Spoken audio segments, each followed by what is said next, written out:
City, it's already the middle of May and we have our April stats ready for you to review. Hi, I'm Gina Walton with the Walton Home Team out at Shawnee Mission Lake. Just a beautiful place to get away. The beach is getting ready to open. The kayaks are getting cleaned. It is feeling a little bit like summer. For our April numbers, we see two things that are staying the same, and we have two things to share with you that are new. So the two things that are staying the same is this is still a very brisk moving seller's market with prices above list price and all terms being taken into consideration for contracts that are getting accepted.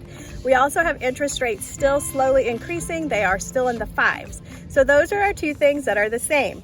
The two new things that we wanted to make sure you know, if you are a buyer looking in this market, we just had our first buyer's accepted offer by doing a pre-inspection on a home.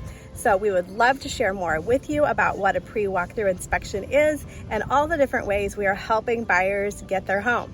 The other thing is we have a couple lenders that are able to lock in your interest rate before you go under contract. Yes, before you go under contract.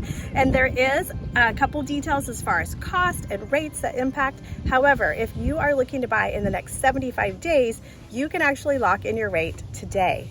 So if you have questions on the current housing market or want to learn how we're helping buyers get contracts at the best price possible and the soonest availability of moving you into your new home, give us a call today, 913-449-1950. We look forward to finding your new Kansas City home.